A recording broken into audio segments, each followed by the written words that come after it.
In the late hours of June 17, 1972, 5 burglars would go into the Watergate complex to steal documents and bug phone lines, leading to one of the most notorious political scandals in American history.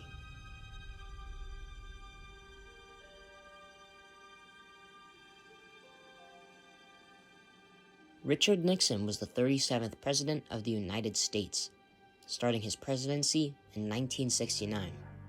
He served during the Apollo 11 moon landings, started taking American soldiers out of Vietnam, and started the war on cancer. Starting in 1971, it was incredibly corrupt, as they were caught money laundering and spending illegal funds to help Nixon in the re-elections. They actually had 2 break-ins. The first, in May of 1972, successfully tapped phones in the offices of R. Spencer Oliver and Larry O'Brien. The second robbery was to make repairs to the bugged phones. If they were caught, they planned to keep the 5 burglars silent to protect President Nixon. The 5 burglars were related to the CRP, being Virgilio Gonzalez, Bernard Baker, Frank Sturgis, Eugenio Martinez, and James W. McCord Jr. Then, on the night of June 17, 1972, the 5 men broke into the Watergate complex. McCord taped up the doors so they weren't locked, but they were closed. McCord went through the front door of all this office, got inside, and came down putting tape. If we already had been inside successful, what to change the MO? What to put tapes in the door if we have a key man? At this time, security guard Frank Wills found the tape on the door, but was not suspicious about it. Mistakenly, someone put some more tape back. They then proceeded to fix the phones and try to take photos of important documents. Frank Wills saw this, then sent police to arrest them. Mark Felt was a law enforcement officer for the FBI. His main role was in the Watergate scandal. His information single-handedly sped the entire trial and investigation. Mark Felt went by Deep Throat until 2005, 3 years before he died. This event was thought to have started the Watergate scandal. Though people were suspicious of Nixon, he made a speech denying any involvement with the burglaries. I have never profited from public service. I've earned every cent.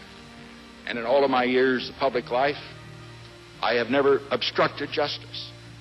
And I think, too, that I can say that in my years of public life, that I welcome this kind of examination, because people have got to know whether or not their president's a crook. Well, I'm not a crook. I've earned everything I've got. Eventually, he actually won the 1972 election, thinking he got away with it. During this time, more and more evidence came up with more investigations pointing to Nixon or people related to him. There was a lot of hush money being thrown around to numerous people, like Gordon Liddy, who supervised the second break-in. The press, including Bob Woodward and Carl Bernstein, got tips from Deep Throat about ties to a larger conspiracy. Nixon was getting worried that he'd be caught, so he tried to tell the FBI to limit their scope or pressure on the investigation into the burglary, and to just have the burglars be arrested. This was a huge abuse of power, and Nixon was called into court cases. United States v. Nixon was a court case where the government tried to get audio tapes recorded by Nixon.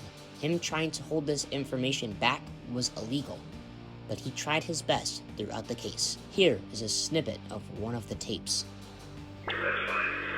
Now, on the investigation, the Democratic break-in thing, we're back in the problem area because the FBI is not under control because Gray doesn't exactly know how to control us. Many people related to Nixon started to snitch on him and what other crimes he'd done, like bugging other people's phones and tampering with mail. This did not help Nixon's case. Because of this, Nixon gave up his position and released the tapes, taking blame for the scandal. But before he can be impeached, he resigned, being the first and only president to do so in American history. Would almost totally absorb the time and attention of both the president and the Congress in a period when our entire focus should be on the great issue of peace abroad and prosperity without inflation at home. Therefore, I shall resign the presidency effective at noon tomorrow. Most would think that Nixon would be arrested or put in consequence for his crimes. But Gerald R. Ford, Nixon's vice president, pardoned him of all charges, which was one of the first things Ford did. The Watergate scandal had many impacts, like a change in presidency, which may have not been the worst thing that would have happened. A negative impact that happened was the VEP, or the percentage of people that voted to who could have voted in the U.S. population. This scandal, which happened in 1972, shows a significant drop in the VEP. Before this, the VEP was approximately at a stable 62%.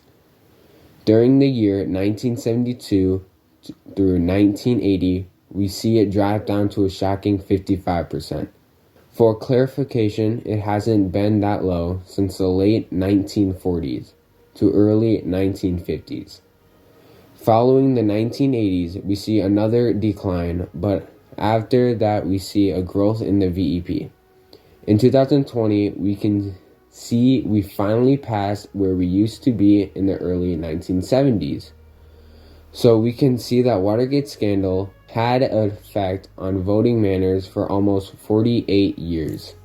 Another impact was the public trust. We already know that the trust in government is at a historic low right now. But we can also see that the trends took a big hit in the 1970s. We see this because research started in 1958 taking surveys on who trusted the government and who didn't. Pew Research helps this process with showing us graphs and data that shows categories over overall trust in government, trust in among higher members that control presidency, by party/ideology, and by race. We can see on these graphs that trust took a big hit during Nixon's time as president. For context, 62% of people trusted the government the year Nixon was elected. In 1972, we see it drop down to 53%. In the next 2 years, to 1974, it took the biggest hit in U.S. history. This is not something that was just a coincidence. From the voting records decline to these, we can see a direct correlation between the two. We can see the both took a hit during Nixon's time due to the Watergate scandal being widespread and the stories spreading.